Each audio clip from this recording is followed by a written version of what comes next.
नमस्कार, जय हिंद। आप सभी लोगों का बहुत बहुत स्वागत है एक बहुत ही इंपॉर्टेंट वीडियो में, जो कि हर एक सीरियस एस्पिरेंट्स के लिए हेल्पफुल होने जा रही है। ये वीडियो क्लास 10th के उन बच्चों के लिए है जो इस साल अपने बोर्ड्स की प्रिपरेशन के साथ साथ अपने मेन मोटिव, अपने मेन गोल के लिए भी प्रिपरेशन करना स्टार्ट कर चुके हैं, या फिर वो बच्चे जो चाहते हैं कि 2026 में उन्हें जिस जेईई एग्जाम को देना है उसमें टॉप एआईआर कैसे लेकर आए। बहुत प्यारे तरीके से आपको इस वीडियो में प्रॉपर्ली बताने वाला हूं। हर एक पॉइंट को बहुत ध्यान से समझिएगा, हर एक चीज को आपको क्लियरली एक्सप्लेन करने वाला हूं पूरे YouTube पर। क्लास 10th के बच्चों को इस तरीके से कोई भी आपको समझाएगा नहीं, तो मेक श्योर इस वीडियो को ज्यादा से ज्यादा लाइक करिएगा। और हाँ, कमेंट करके मुझे जरूर बताइएगा कि आप कितना एआईआर टारगेट कर रहे हैं। मुझे पता है यार कि बहुत सारे बच्चे ये कह रहे होंगे कि भैया एआईआर 1 कैसे आ जाएगा। देखो, हमें सबसे पहले एक बहुत बड़ा जो गोल हमें अभी लग रहा हो कि अनअचीवेबल हो, वो पहले सेट करना है। क्यों सेट करना है? क्योंकि हमें टॉप टारगेट पता होना चाहिए कि हमें वहां तक जाना है।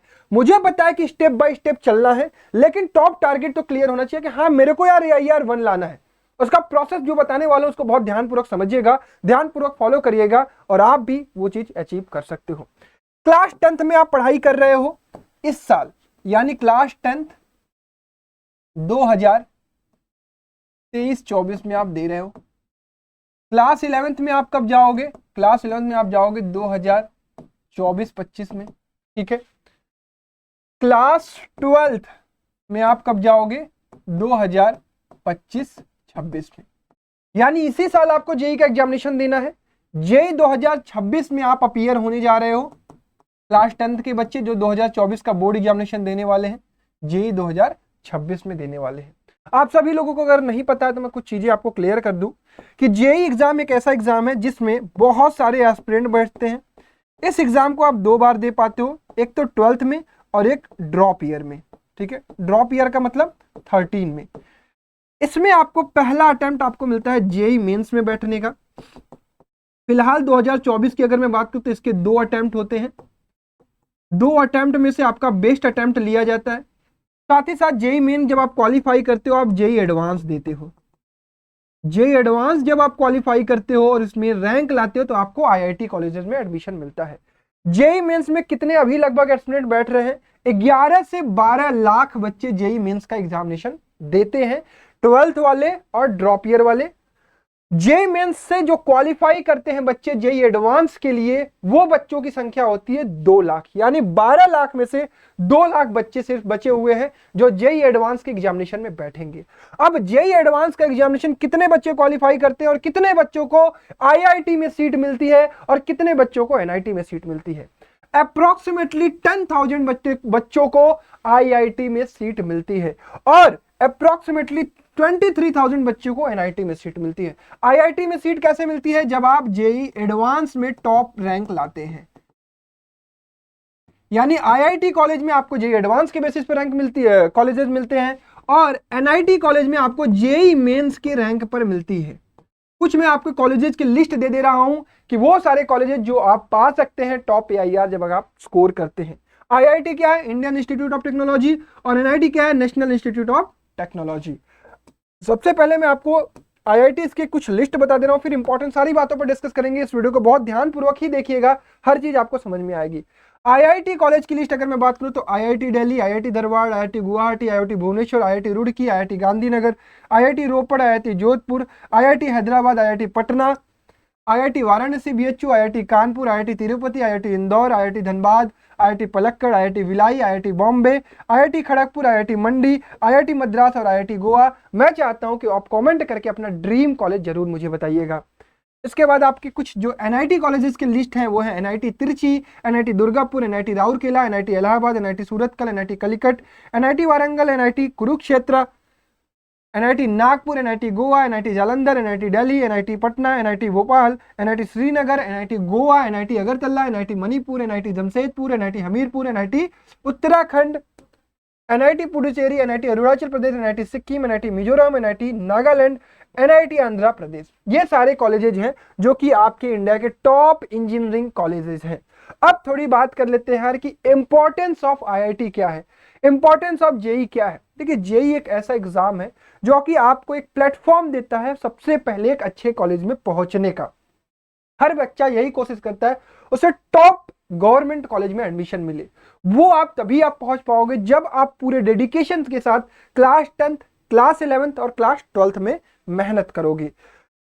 Success in JEE opens door to the top engineering college and lucrative career opportunities. It tests problem solving skill, logical reasoning and subject knowledge. Start building your foundation early on. यही बात मैं आप सभी लोगों को बताना चाहता हूं कि जो बच्चे क्लास 10th में हैं उन्हें क्या करना है। देखो बहुत ध्यान से समझो, आप अगर क्लास 10th में, तो सबसे पहले आपकी प्रायोरिटी ये होनी चाहिए कि आपके 9th प्लस 10th का फिजिक्स, केमिस्ट्री और मैथमेटिक्स स्ट्रांग होना चाहिए। अब इसके अलावा आपको एक और सब्जेक्ट जरूर पढ़ना चाहिए, that is mental ability test, जिसे ब्रैकेट में मैं लिख दे रहा हूं रीजनिंग। आप अगले साल कई सारे या इसी साल से कई सारे कोचिंग्स का स्कॉलरशिप टेस्ट देने वाले हो। जब आप उनका सिलेबस उठाकर देखोगे, वो सभी लोग आपसे मेंटल एबिलिटी के भी सवाल पूछते हैं। क्यों पूछते हैं? क्योंकि वो आपकी थिंकिंग एबिलिटी को चेक करते हैं कि आपके अंदर कितनी क्षमता है चीजों को सोचने की, समझने की। वो चीज चेक किया जाता है मेंटल एबिलिटी से। इससे तो आप स्कूल का करिकुलम चेक किया जाता है।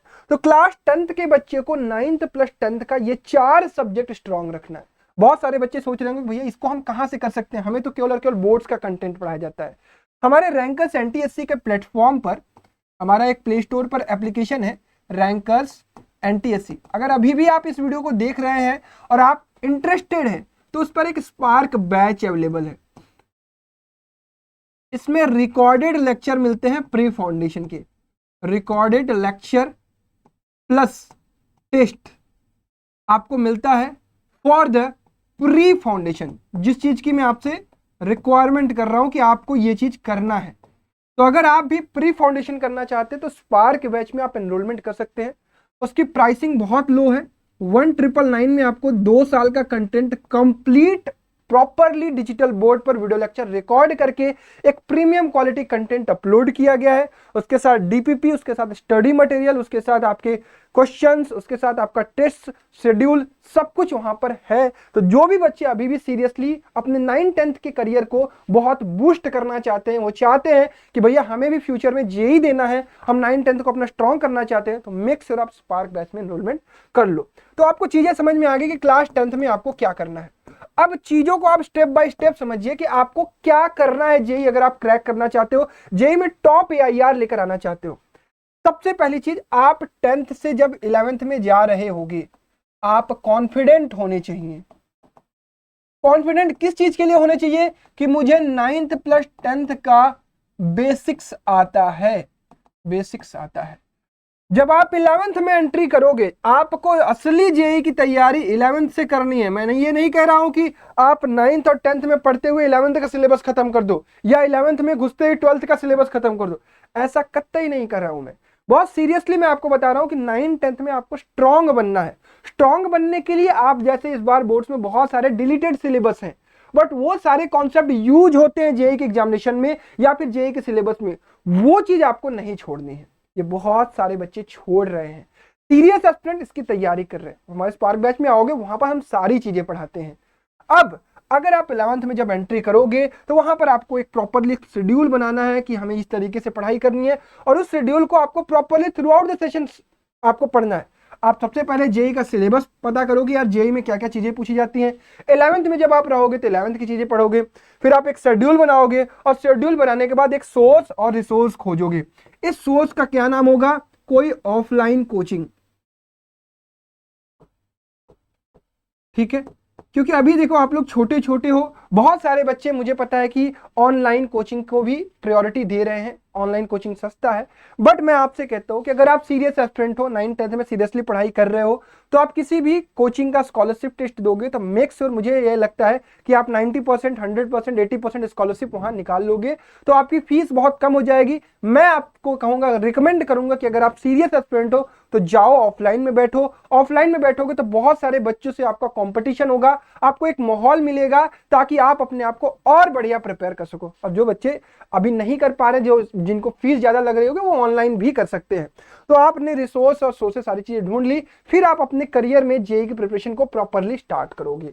इसके बाद आपको क्या करना है, आप जब जेईई की प्रिपरेशन स्टार्ट करते हो तो आपके पास बहुत सारे हर्डल्स भी आएंगे, एक दो चीज नहीं आएंगी। आपको थ्रू आउट द सेशन अपने आप को असेसमेंट करते रहना है कि यार मैं कहां पे हूं, मुझे और कितना बूस्ट करना है। सेल्फ असेसमेंट बहुत जरूरी है। सेल्फ असेसमेंट के लिए आप वहां पर अपने कोचिंग में टेस्ट देते रहोगे प्रॉपरली। जैसे इस बार भी अगर 10th में आप मेरे साथ प्रिपेयर कर रहे होगे तो यहां पर भी आपको समय समय पर टेस्ट कराया जाता है ताकि आप अपने आप को प्रिपेयर कर सको। सब्जेक्ट एनालिसिस, आप जब जेईई की प्रिपरेशन करने जाओगे तो आपको केवल और केवल 3 सब्जेक्ट पढ़ना है, PCM।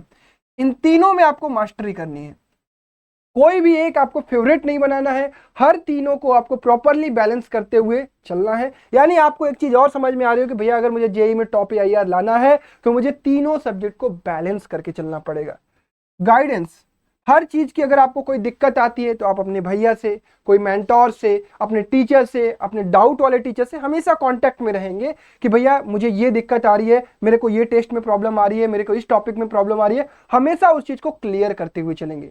मैं बात उन बच्चों की कर रहा हूं जो सीरियस हैं। जो सीरियस नहीं है वो तो यार ऐसे ही नाम लिखवाते हैं, पैसा बर्बाद करते हैं और 12वीं के बाद कहीं ना कहीं एडमिशन लेके अपनी चीजों को आगे बढ़ाते हैं।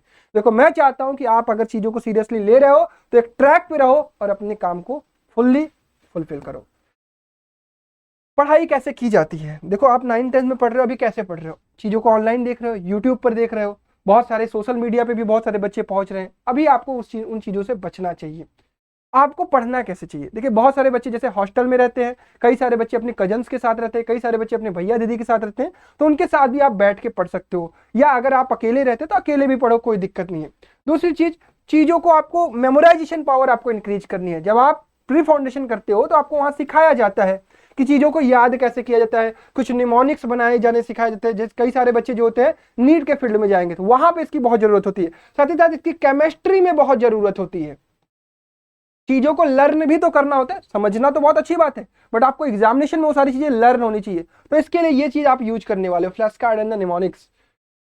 Teach and learn, explaining concept to the other solidify. अगर आप चाहते हो कि आप चीजों को और बहुत बढ़िया स्ट्रॉन्ग करो, आपको यार बहुत अच्छा स्कोर करना है, आपको हर चीज आनी चाहिए, तो आप लोगों को एक्सप्लेन करो। जैसे आप मान लो अपने ग्रुप में पढ़ाई कर रहे हो तो किसी टॉपिक को आप अपने से डिस्कस करो, अपने दोस्त से डिस्कस करो कि ये टॉपिक मेरा तैयार हो गया है, चलो मैं तुम्हें समझाता हूं। तो इससे आपका क्या होगा, वो टॉपिक और स्ट्रांग होगा। इसको आप 10th में भी अप्लाई करके देख सकते हो, जब अभी बोर्ड देने वाले हो ना, अभी अप्लाई करके देखो, वो टॉपिक आपको और क्लियर होगा इसी तरीके से, अच्छे तरीके से। जब आप 11th में आओगे तो आपको बहुत सारी समस्याएं भी आएंगी। ऐसा थोड़ी है कि आपकी चीजें इतनी आसान होंगी कि आपने एक वीडियो देखा, आपने एक स्ट्रेटजी समझी और आप फतेह करके आ गए। हर्डल्स आएंगे। हर्डल्स के लिए क्या करना होगा भाई, आपको प्रॉपर अपने गोल्स की सेटिंग, जो कि मैंने पहले ही बताया कि आपको टॉप सेटिंग कर लेनी है कि मेरे को AIR इतना लाना है, वो आपने कमेंट कर दिया होगा, मुझे पता है। Break down your preparation into small achievable goals to stay motivated and on track. मैंने कहा कि आपको गोल टारगेट बड़ा सेट करना है लेकिन हर स्टेप पर आपको चीजें तोड़नी है। जैसे कि मुझे 1 महीने में कितना काम करना है, 3 महीने में कितना काम करना है, 6 महीने में कितना काम करना है, साल भर में कितना काम करना है, आज के दिन कौन सा काम करना है। गोल सेटिंग पर आपका वर्क स्टार्ट हो जाना चाहिए, अभी से स्टार्ट हो जाना चाहिए। बहुत सारे बच्चे अभी नहीं कर रहे हैं, स्टार्ट करिए अभी से, चीजों को आपके लिए हेल्पफुल होगा। पोमोडोरो टेक्निक, ये क्या होता है, इसके बारे में बहुत सारे यूट्यूब पर वीडियोज ऑलरेडी पड़े हुए हैं, बहुत सारे लोगों ने आपको समझाया है। बहुत सारे बच्चों को लॉन्ग टाइम बैठने में दिक्कत आती है, तो इससे आपको क्या मिलता है कि भाई आप छोटे छोटे समय में थोड़े थोड़े ब्रेक लेकर अपने आप को फोकस्ड रखिए। थोड़ा देर पढ़िए, थोड़ा देर ब्रेक लीजिए, थोड़ा देर पढ़िए, थोड़ा देर ब्रेक लीजिए। इस तरह की टेक्निक्स का आप यूज करके अपने प्रिपरेशन और अपने माइंड को और स्ट्रॉन्ग कर सकते हैं ताकि आपको चीजें हेल्पफुल हो। एलिमिनेट डिस्ट्रैक्शन, ये बहुत इंपॉर्टेंट टॉपिक है।